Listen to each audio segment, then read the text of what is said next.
Përshëndetje gjithëve, ja tek rishihemi sërish në podcast me doktorin.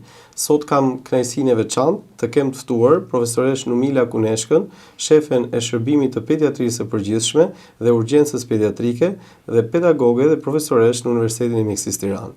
Përshëndetje profesoresha, faleminderit që pranuat ftesën tonë, është kënaqësi e veçantë për ne. Faleminderit juve për ftesën dhe kënaqësia është e imja. Në fakt, profesoresh, në shërbimin tuaj, gjithmonë puna që ju bëni është shumë e madhe, ndërkohë që të gjithë qytetarët, publiku njeh shumë pak nga ajo punë dhe ajo ngarkesë e madhe që bëhet në sensin e shërbimit për fëmijët. Ju keni një specialitet shumë të bukur dhe sigurisht vështirë, ju jeni kardiopediatre, kështu që unë mezi po pres të di më shumë, si keni zgjedhur të jeni në një specialitet kaq të vështirë dhe kaq të bukur po ashtu, dhe sigurisht si ka qenë rrugtimi juaj profesional deri këtu ku jeni sot. Faleminderit. Atëre, zgjedhja e pediatrisë në fakt, për hir të së vërtetës, nuk ishte zgjedhje personale, sepse në 90-ën kur unë kam mbaruar fakultetin, në atë kohë emërimet bëheshin nga Ministria e Shëndetësisë. Në atë kohë ekzistonte një rregull që 5% e studentëve më të mirë natyrisht emëroheshin në Tiranë dhe unë isha në këtë 5%. Dhe na u bë një emërim në pediatri. Fillimisht mu duk pak e vështirë, sepse realisht pediatria është e vështirë. Ishim mësuar që gjitha ciklet e fakultetit i kishim bërë ke adultët, ku komunikon, e pyet, anamnezën, jep, merr e tjerë. Ndërkohë që në pediatri fëmijët janë të vegjël, në atë kohë as nëna nuk lejoheshin, fëmijë që qanin, që ti nuk komunikon një dot direkt e tjerë dhe dukej shumë e vështirë. Por me fillimin e punës dhe fal profesorëve tanë të asaj kohe që i përshëndes, që na mbajtën afër dhe gradualisht kuptova që pediatria në fakt ishte dashuria e jetës time dhe ishte zgjidhja më e mirë që mund të më kishte ndodhur. Kështu që ne bëm specializimin në pediatri të përgjithshme, siç është kusht për të gjithë, dhe pastaj me 9 specialitete.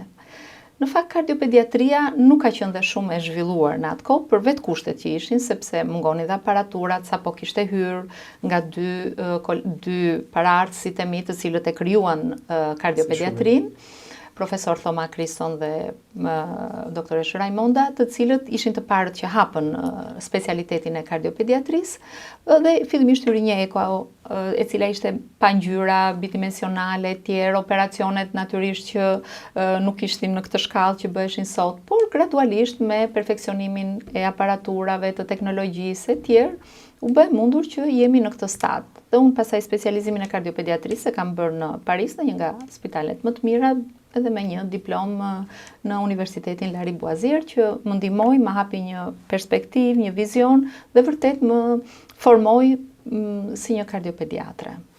Në një eksperiencë kaq të madhe jetësore, besoj janë shumë vite tashmë në profesion, çfarë mund të veçoni diçka që vërtet ju ka ngelur në mendje nga profesioni juaj? Ndoshta një rast që mund të ketë qenë i veçantë, ndoshta diçka që ka qenë përtej pritshmërive tuaja dhe do doni ta ndanit me ne. Shikon, në praktikën tonë të përditshme si kardiopediatër, në fakt përdit jemi përballë sfidave, sepse nuk është e thjeshtë ti thuash një prindi që fëmia yt ka një defekt në zemër. Dhe ju e kuptoni që në popullsi një defekt në zemër, një vrim në zemër, një valvulë është në thonjza gogoli. Nuk është njësoj si për t'i thënë që ka një bronkopneumonia apo një infeksion diku në një vatër tjetër. Kështu që në momentin që ne diagnostikojmë një fëmijë me një defekt në zemër, jemi çdo herë ose për ditë përballë një sfide si do t'ja komunikojmë prindrit. Natyrisht prindrit ja komunikojmë të plot diagnozën pa mbajtur rezerva. Natyrisht kursejmë vetëm kur janë nënat lehona për të mos patur në një traumë, por duke i sqaruar që ky defekt është një defekt i thjeshtë që duhet operuar, ky defekt trajtohet, ky ka mundësi që mund të kaloj vetë pa operacion etj, gjithmonë në varësi të rastit. E mira e kardiopediatrisë ose bukuria e këtij specialiteti është që pjesa dërmuese e kardiopative operohen dhe këta fëmijë bëhen gati normal. Pra bëj një jetë gati normale. Fitoria e Përpara zakonshme. erës së operacioneve, dekada më përpara, këta fëmijë ishin të destinuar të kishin një përfundim jo të mirë të jetës së tyre.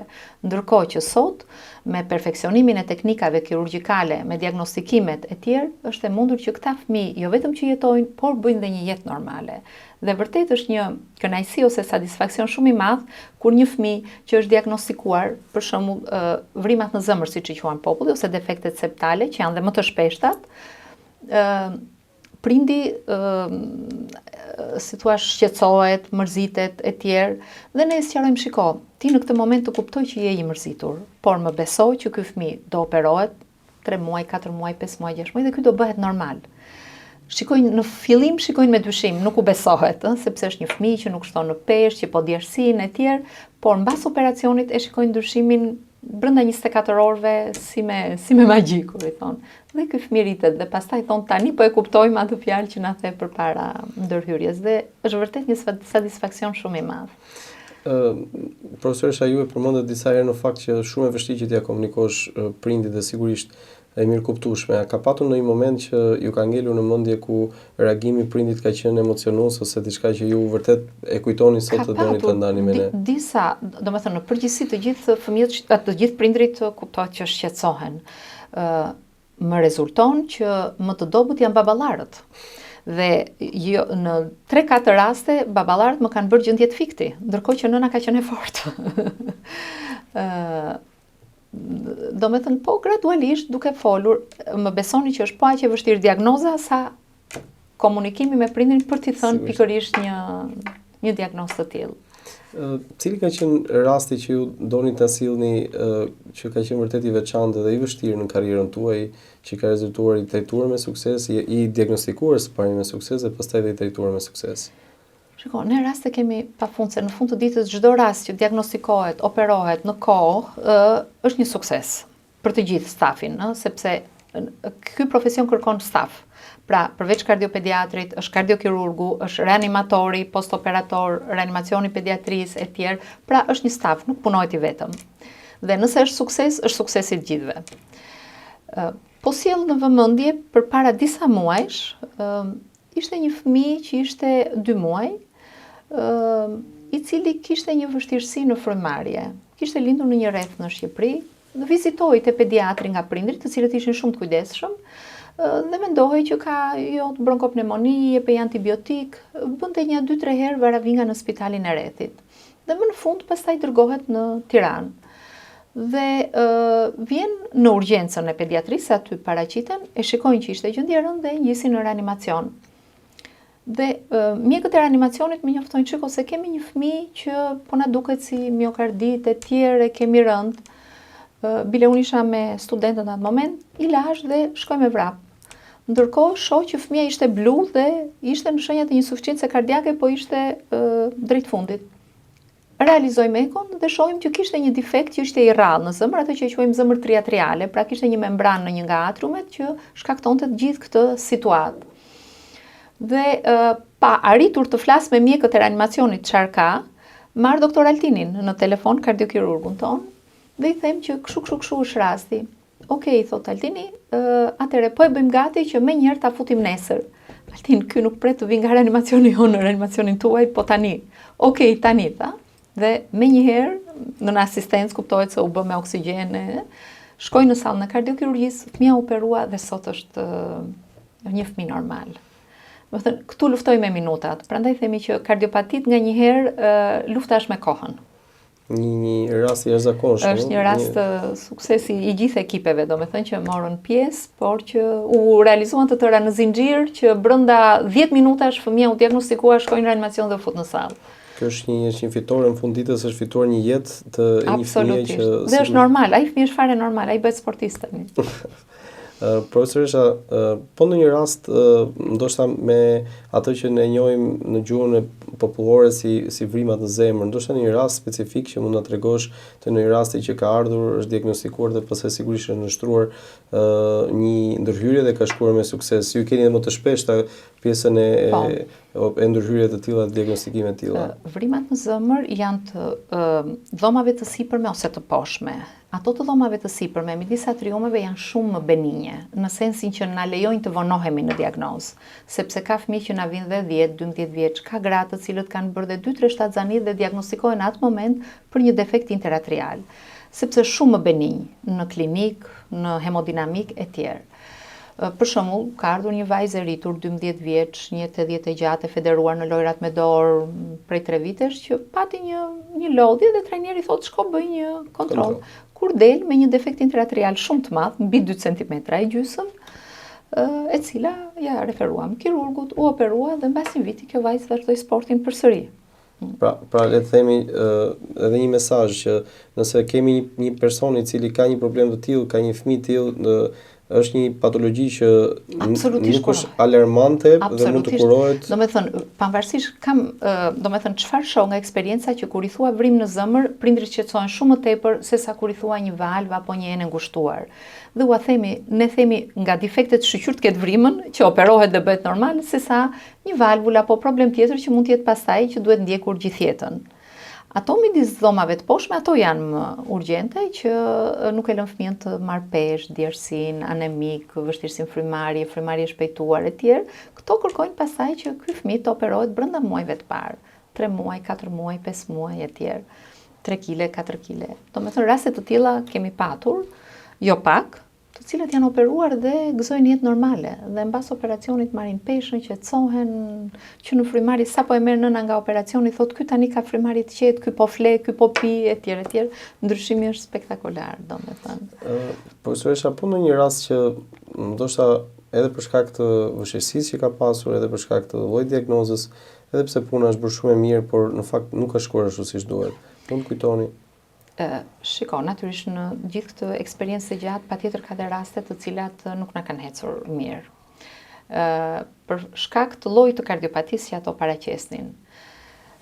Më ka trishtuar shumë për shembull një rast kishim një djalë me një kardiomiopati të dilatuar, që është defekti muskulit të zemrës, ku zemra është shumë e zmadhuar dhe të kurret shumë dobët. Po problemi nuk ishte vetëm ky, ai kishte një vëlla 2-3 vjet më të madh me një leukozë. Vllai ishte dërguar në Turqi për trajtim dhe nuk ja doli atje. Dhe kur këtë djalin me defekt në zemër e kishim të shtruar dhe shumë rënd, vjen lajmi që dhe djali tjetër ndroi jetë atje. Dhe ky me sa duket e kuptoi dhe që në atë moment uli kokën, nuk pranoi të ushqej dhe i mbas 2 ditësh përfundoi dhe ky në eksitus. Domethënë dhe tani që e them rënqethem sepse ishin 2 djem, njëri 16, njëri 14. Për ata prindër të cilët humbën 2 djem në 2 ditë, ishte shumë e trishtme për të gjithë ekipin ton. Për fat të mirë kishin një vajzë që ne ekzaminuam dhe ishte normal nga zemra dhe nga patologjitë e tjera. Situatë shumë e vështirë. Shumë e vështirë situata, ose dhe një rast tjetër, sepse këto defektet e muskulit janë dhe ato një çik më të vështirat për tu trajtuar. Tentohet me medikamente, një pjesë kthehen në normë, po një pjesë e mirë jo. Këto pastaj bëhen, si duash, objekt që duhet kërkojnë transplantin e zemrës, që ju e kuptoni nuk është kaq e thjeshtë. Sigurisht. Jo vetëm për ne në Shqipëri, po dhe për një fëmijë që është pjesë e Evropës, nuk është kaq e thjeshtë, nuk është si mbyllja një vrime në zemër apo ndrimi një valvule. Dhe vjen një vajzë 14 vjeçe që diagnostikohet për herë të parë me një kardiomiopati të dilatuar, po formë goxha të rëndë. Me gjithë trajtimin këtu, shkoi dhe jashtë e tjerë që nuk ja doli. Por kur diagnostikuan vajzën e kërkojmë gjithmonë dhe motrat dhe vëllezrit. Kishte vetëm një motër më të madhe, 2 vjet më të madhe, që e thrasim dhe atë për eko, ishte po njëjta diagnozë. Ndërkohë nëna ishte shtatzan. Vajza e vogël, 14 vjeçja, pas disa muajsh ndroi jetë, ndërkohë e madhja u vunën mjekim e tjerë, po ishte më aktive, punonte, kur më pas dhe ajo, mbas disa kohësh ndroi. Por djalin të paktën e kanë, djalin që lindën, është normal që ne mbajmë në kontroll, sepse në një moment mos shfaqet. Dhe janë forma familjare më tepër. Këto janë forma që të trishtojnë shumë, sepse mjekësia është e pafuqishme. Jo vetëm në Shqipëri, flas edhe në botë. Ka raste që mjekësia është e pafuqishme, sidomos këto të muskulit. Sa e vështirë është profesoresha në një situatë të tillë kaq të vështirë, qoftë raporti jot personal me rastin, me pacientin, pra se sigurisht të ngarkon nga ana emocionale dhe të rëndon, po dhe sigurisht komunikimi me prindrit e fëmijëve. Këto janë raste dhe që zgjatin dhe ti afeksionohesh, lidhesh me fëmijën, qoftë që ndrojnë shtruar gjatë në spital, qoftë vinë për kontrole her pas here, dhe mundohemi që me fëmijën të gjejmë një gjuhë sa më të ëmbël për të mos i rënë në sy për patologjinë e tjerë, e nxjerrim me marifet, pastaj thrasim prindrit që ja bëjmë të ditur se si është situata. Por ka një afeksion shumë të madh edhe të stafit infermieror. Mundohemi të krijojmë sa më shumë alegritet me këta fëmijë e tjerë, pra krijojmë një marrëdhënie shumë të afërt. Edhe pastaj kur ndodhin kur janë këto përfundime, është shumë e dhimbshme edhe për neve. Kuptohet për familjen, atë i themi, të parët jeni ju natyrisht, po na besoni dhe ne se njerëz jemi, kemi dhe ne familjar, fëmijë e tjerë, dhe njeriu e mendon si për të afërmin e tij ose si për fëmijën e tij. Absolutisht. Profesoresha, ka ndonjë arsye nëse një çift i ri që na dëgjon sot pyet e thotë si është situata, a mund të mbrohem nga kjo gjë, a mund të parashikoj, a mund të parandaloj, dhe a ka ndonjë arsye pse ndodh një rast i tillë dhe nuk ndodh një rast te një fëmijë tjetër, pra në sensin e një lloj etiologjie dhe një lloj shkaktare të problemit. Pyetja juaj është shumë e drejtë, sepse në fakt këtë pyetje ma bëjnë prindrit që në momentin që ne i referojmë kur fëmia e tyre diagnostikohet me një kardiopati, dhe me të drejtë pyesin pse fëmia im ka lindur me një defekt në zemër.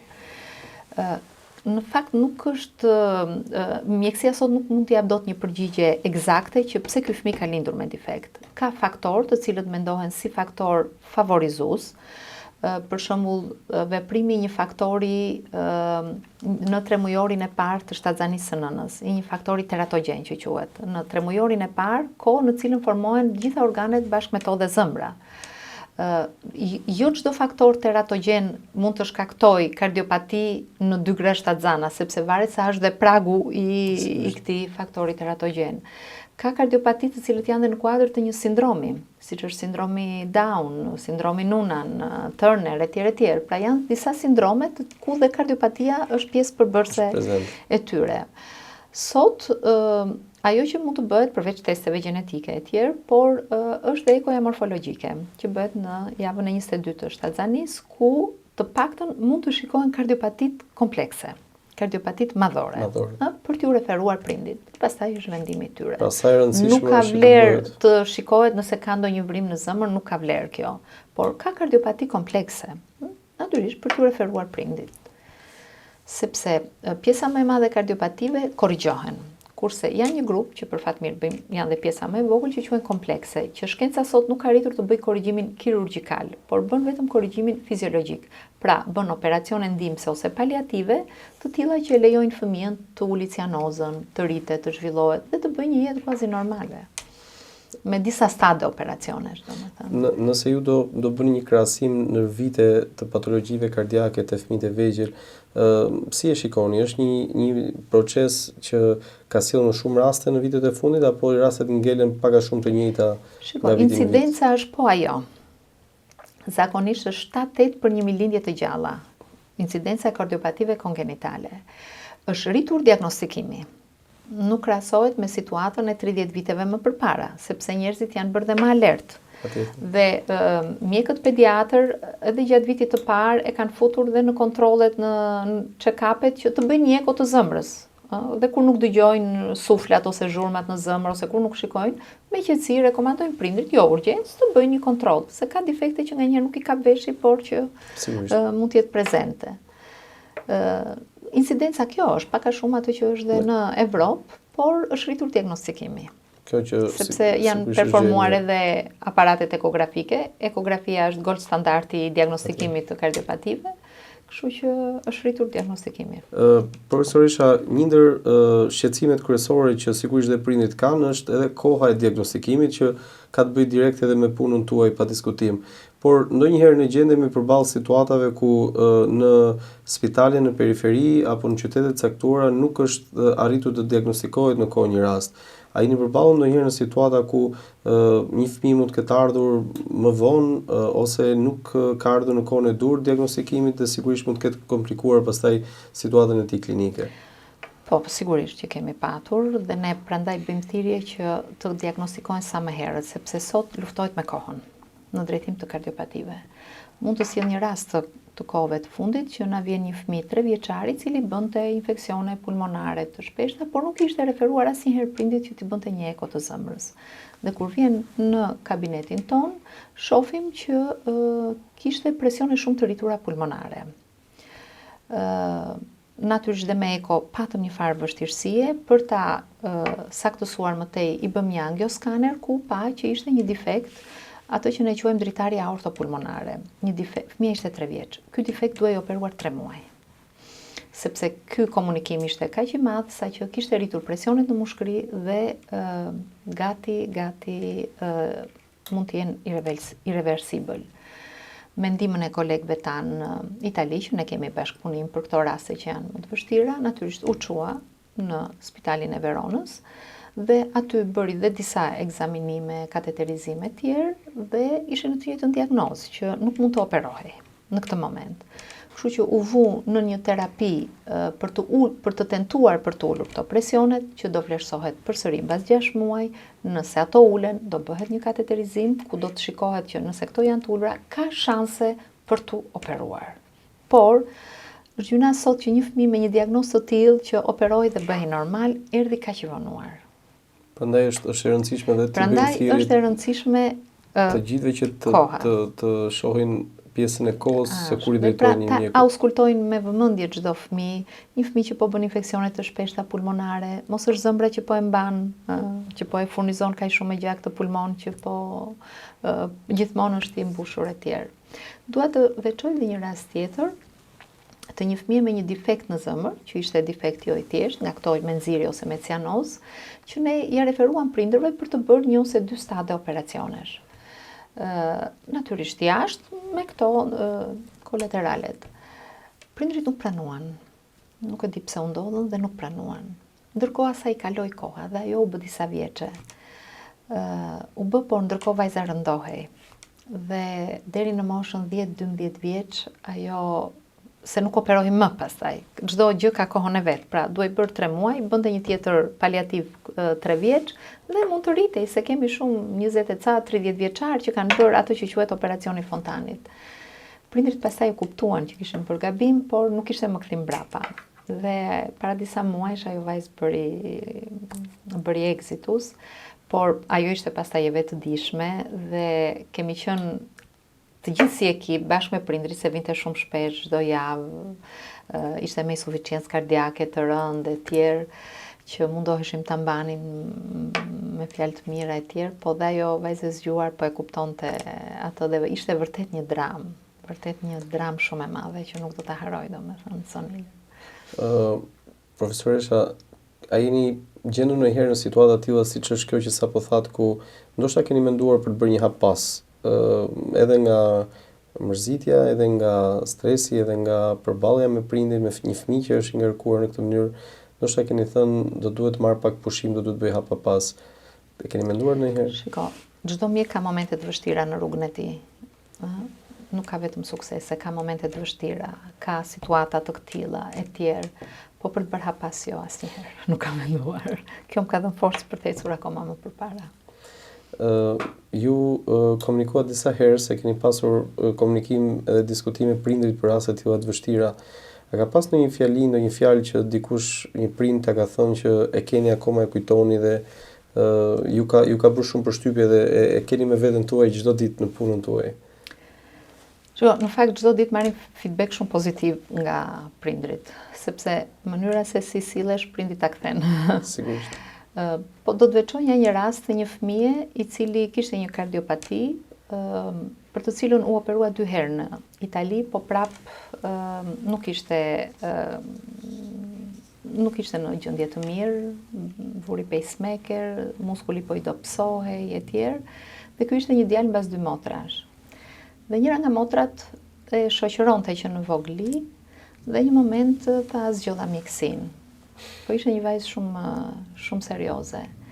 Vazhdoi dhe kur do mbaronte vit, domethënë kur ishte në prag të përfundimit, kërkoi të bënte edhe diplomën me mua dhe kemi bërë temën e transplantit të zemrës, sepse vllai i saj po shkonte drejt transplantit.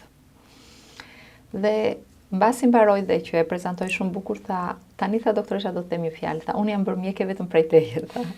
Sepse të kam pasur të si shembull gjithkohon, nga që kam parë kujdesin që ke treguar ndaj vllait. Në fakt kjo më dha një kënaqësi shumë të madhe për hir të së vërtetës. Por ai djalë pastaj një moment bëri një nuk e ka përceu dot. 15 vjeç. Profesoresha, ju keni një kontribut të jashtëzakonshëm edhe unë jam i bindur që ne po e bisedonin dhe pak përpara, domethënë ka shumë prindër të cilët ju besojnë me fëmijët të tyre për një kontroll, për të parë, sigurisht edhe në mënyrë depistuese ndonjëherë nga shqetësimi edhe për gjithë situatat që kalojnë. Kështu që pa diskutim që jam i bindur që edhe në këtë rast ndërlidhja e studentes ka qenë e jashtëzakonshme me ju. Profesoresha, ka një moment që situata është e tillë sa që ju mund të dorëzoheni dhe thoni ky pacient, ky fëmijë është bërë mirë nga Zoti. Pra ne kemi bërë gjithçka, por është diçka që është përtej punës tonë. A besoni dhe ju në mrekulli të tilla?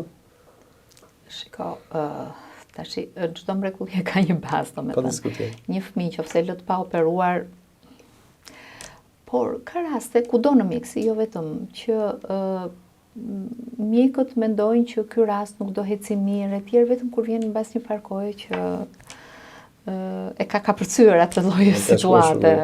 Kështu që ka gjithmonë raste. Ka gjithmonë kur sigurisht puna që bëhet është edhe pritshmëritë janë përtej asaj që pritet. Profesoresha, në realitetin tonë, në vendin tonë në Shqipëri, çfarë do të trishton më së shumti? Kalojmë tek një pjesë tjetër, sigurisht ne jemi qytetarë, jetojmë në Shqipëri, jetojmë në Tiranë dhe ka gjëra që ndonjëherë nuk shkojnë aty ku duhet. Çfarë do të trishton më së shumti në realitetin tonë?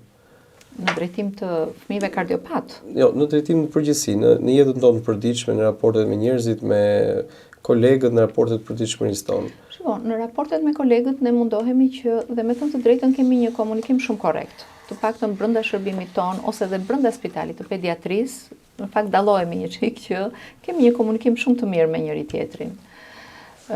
Nuk mundohemi, nuk krijojmë konflikte me pacientët, për fëmijët e shtruar flasim, për specialitete të ndryshme. Natyrisht që në tërë këtë mori pacientësh që vinë, patjetër që ka dhe pacient pa kënaqur. Patjetër. Nganjëherë me të drejtë, nganjëherë pa të drejtë. Sepse për shembull flas për urgjencën.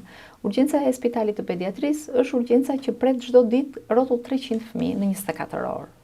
Dhe ne u bëjmë thirrje prindërve që drejtohuni në përlagje, mos usulni të tërë në pediatri, sepse një numër i shtuar natyrisht do ul dhe cilësinë e shërbimit. Pa diskutim. Kështu që drejtohuni në lagje ku ka mjek pediatër shumë të mirë që t'i japin ndihmën e parë, trajtohet atje. Nëse ai gjykon, pastaj mund të vinë në QSUT. Por ka prindër që nuk presin. Aty ka një aparat që tërheqin numrin e tjerë, ka që nuk presin. Kemi pasur dhe nganjëherë skena dhune nga ana e prindërve me pa të drejtë. Mjeku është duke vizituar, i hyn prindit, vizito fëmijën tim bam me dhunë, kur ndërkohë duhet presësh radhën, si në çdo vend të botës. Në të gjitha urgjencat dhe jashtëtetit presin 4 orë, 5 orë, 6 orë në varësi të fluksit që është. Ka momente ditës që nuk ka, po ka momente që ka një radhë më të shtuar. Aty është personeli, nëse ka një fëmijë që vjen tani po është rënd, patjetër do ta kapërcej radhën, se bëhet triazhimi. Pa diskutim. Siç ndodh kudo. Kjo është situata. Profesoresha, cili është raporti që keni me telefonin? Tani pediatrit me telefonin janë tërkohës në komunikim on call. Non stop. Problemi është që unë numrin nuk jap të gjithë pacientëve. Vetëm i them që më shkruani mesazh se kur bëj eko nuk përgjigjem dot. Dhe pastaj në fund të ditës kthej përgjigje të gjithë pacientëve. Telefoni im nuk pushon. Që komunikimi është gjithkohës. Gjithkohën. Nganjëherë dhe çthun e diel, nganjëherë dhe një çik në thonjza abuzive për disa pyetje që mund ta evitojnë një çik sepse edhe ne familjar jemi, kemi familje dhe kemi ditë pushimi, por gjithsesi e gjejmë gjuhën edhe komunikojmë. Cili është telefoni i parë që bëni kur mërziteni? Nëse jeni e stresuar, kush është personi i parë që ju e telefononi? Bashkëshorti tim. Bashkëshorti tim. Bën Sepse jemi edhe shumë suportues të njëri tjetrit. Kështu që është një lloj psikologu sa herë që është domosdoshme. Profesoresha, si e menaxhoni dhe kohën tuaj të lirë? Domethënë, sigurisht marrëdhënia akademike, marrëdhënia me pacientët, ngarkesa është e tillë që gjithmonë mjekët kanë një lloj reduktimi të kohës tyre të lira. Mendon që e menaxhoni në Problemi i mjekut është që edhe kur ikën nga spitali nuk është i lirë sepse janë gjithmonë telefonatat, urgjencat, nganjëherë detyrohemi vim natën, shkojmë në maternitet, bëjmë eko të një fëmie që ka lindur, dyshohet defekt në zemër etj. Por jam munduar gjithkohon që të bëj një ekuilibër midis punës dhe familjes. Për mua familja është kryesorja. Kështu që jam munduar që të bëj një ekuilibër si kam mundur. Herë njëra më lart më poshtë, po jam munduar që të kem një ekuilibër me familjen time. Ju jeni një mjeke absolutisht në karrierë shkëlqyer, po në rast se dikush do t'ju telefononte sot për të lënë punën tuaj si profesioniste dhe për t'u angazhuar në politika vendimarrëse shëndetësore. Pra për t'u marrë deri diku dhe me politikë, a do e bënit këtë lëvizje të ndryshim kaq të madh jetën tuaj? Asnjëherë. Unë e dashuroj profesionin tim, specialitetin tim. Jo, nuk e ndjej veten fare në politikë, nuk jam prerë për politikë. Profesoresha, po në raport me studentën tuaj, ju jeni shumë e lidhur me studentët, sigurisht raporti është i vazhdueshëm. Si keni marrëdhëniet dhe si e shikoni brezin e ardhshëm profesionistëve të shëndetit që po vinë? Për fat të mirë, në fakultetin e mjekësisë vinë studentët më të mirë të maturës, ose ndër më të mirët, se patyshim që ka dhe ndër më të mirët, ata me mesatare më të lartë. Dhe i shikojmë shumë të interesuar. Një problem minus në thonjza është numri i madh i studentëve për infrastrukturat që ne kemi. Sepse na vijnë grupe studentësh për shembull 15, 16, 17 veta për të bërë praktikë, që është e vështirë të menaxhohen. Por që mundohemi pastaj që t'i ndajmë në përdhoma me mjekët e pavionit që bëjmë vizitën, t'i lidhim me tjerë që se 17 veta të vizitoj një beb të vogël është e vështirë, domethënë e pamundur. Është pjesa e praktikës dhe pastaj dhe flasim pjesën teorike brenda ati 3-4 orëshit që ata kanë. Përveç leksioneve, po flasim për pjesën praktike që është dhe më interesante dhe më e dobishme për studentët. Dhe do me thënë i mbajmë afër, sepse në fundit kur vinë kene në pediatrin vit 5 janë gati kolegë, do me thënë dhe për një vit mbarojnë, kështu që i kanë kaluar ato vitet e para dhe janë të interesuar pastaj, sepse hynë direkt në klinikë.